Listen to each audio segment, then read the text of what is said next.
السلام عليكم. لو قلت لك قول لي ايه الصفة اللي بتجمع بين واحد زي نجيب محفوظ، بيب جوارديولا، محمد صلاح، البيج رامي، ام كلثوم، احمد زكي، نيكولاس تسلا؟ ايه الصفة اللي ممكن تكون بتجمع بين كل الاسماء اللي انا قلت لك عليهم دي؟ ممكن تفكر وتقول لي والله الناس دي كلها نجحت نجاحات جامدة قوي في مجالاتها، عملت طفرة في مجالاتها. اقول لك عندك حق، بس مش هي دي النقطة اللي انا قصدي عليها. لو جيت فكرت هتلاقي ان كل الاسماء اللي انا قلت لك عليها دي وصلوا لاخر الطريق في العبقرية، وصلوا للنقطة الفاصلة اللي فيها الشعراية اللي بتفصل بين العبقرية والجنون. كلنا بنحب نسمع قصص العباقرة وقصص الناس الملهمة والناس اللي نجحت نجاحات كبيرة جدا في مجالاتها. نحب نسمع عن معاناتهم ونحب نسمع عن تفاصيل حياتهم وعاشوا ازاي وعملوا ايه وايه الانجازات اللي حققوها. بس محدش فينا بيبص على الوش التاني لحياة العباقرة. اصل الناس دي كلها مخها شغال بشكل مختلف تماما عن مخ البني ادم الطبيعي، بيفكر بشكل مختلف عن البني ادم الطبيعي، بيقرر بشكل مختلف، بيتخيل بشكل مختلف، بينفذ بشكل مختلف.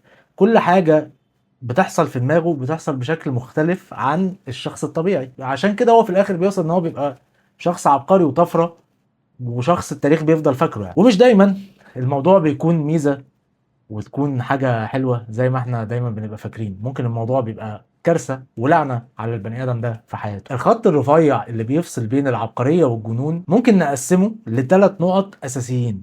أي نقطة فيهم هتزيد عن الحد الطبيعي هتاكل وهتدمر حياة الشخص اللي سابها تزيد الزيادة دي، وهيتحول من نظر الناس والمجتمع والتاريخ من شخص عبقري مؤثر، عالم الناس كلها بتتمنى ان عيالها تبقى زيه، لمجرد واحد مجنون جه عدى بافكار مجنونه. اول نقطه هي الهوس، الاوبسيشن، ان الشخص ده يكون مهووس بالفكره اللي في دماغه.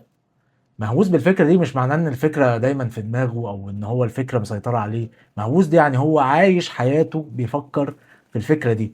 هو بيفكر في الفكره اللي في دماغه وهو نايم، وهو صاحي، وهو بياكل، وهو قاعد مع اهله، وهو بيشتغل. ولما بيجي ينام بيحلم بالفكره دي، واول ما بيصحى اول حاجه بتيجي في دماغه الفكره دي، بيبقى عايش للفكره دي. لدرجه ان هو ممكن يكون قاعد في قاعده مثلا فيها صحابه، قاعد في قاعده فيها اهله، قاعد في قاعده مع ناس بيحبهم ومبسوط في القعده دي، بس هو هنا هو في حته تانية خالص. هو مخه شغال بشكل تاني تماما. هو مش موجود في القعده، هو جسديا موجود في القعده بس نفسيا وفكريا هو في حته تانية، هو مع الفكره اللي مسيطره على دماغه. وده ياخدنا للنقطه التانية، وهي العزله، الايزوليشن. نتيجه لان الشخص بيبقى دايما فكره مسيطره عليه بشكل هوسي، ده بيعمل له عزل فكري، يعني بيخليه فكريا كده معزول عن الناس اللي حواليه قبل ما يبقى معزول جسديا. يعني هو فكريا شايف ان هو محدش هيفهمه، فكريا شايف ان هو لو اتكلم مع حد ممكن الشخص ده يقول ايه ايه العبط اللي بيقوله ده وايه الجنان اللي هو بيعمله ده. فبيبدا ياخد جنب غصب عنه. يعني لو هو قرر ان هو يشارك الافكار اللي عنده دي، او يشارك المعتقدات اللي عنده دي، او يشارك الحاجه اللي بيفكر ان هو يعملها، هيبدا المجتمع كمان ينبذه. هيقول لك ايه يا عم، ده مجنون ده ولا ايه، ده مخه مفوت ده ولا ايه. ويبداوا ياخدوا منه جنب. لان كمان خلي بالك من نقطه، العبقري اللي عنده افكار عبقريه صعب قوي تلاقيه داخل في نقاش مثلا مع شخص واحد قاعد مع واحد نقاش سطحي. هو ما بيتكلمش نقاشات سطحيه مع الناس. النقاشات السطحيه دي كلنا بنحب نتكلمها لو انت قاعد مع واحد انت مش مهتم بيه ولا هو مهتم بيك، بس انتوا بترغوا في اي حاجه.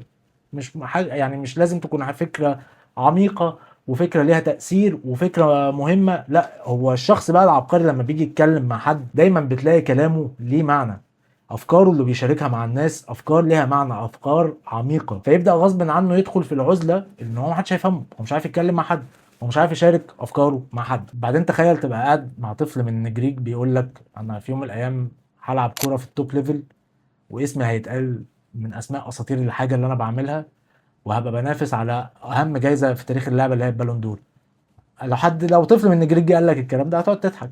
او واحد من كفر الشيخ بيقول لك انا هكسب مستر اولمبيا مرتين، هتقعد تضحك. هتقول له يا عم انت ايه اللي انت بتقوله ده، شوف يا عم اكل عيشك وخلينا نشوف اكل عيشي وبطل الخوته اللي احنا فيها دي. غصب عنه بيبدا يحصل العزله اللي في دماغه دي عشان يقدر يحافظ على حلمه ويقدر يحافظ على فكره، لان هو مهووس بالفكره دي.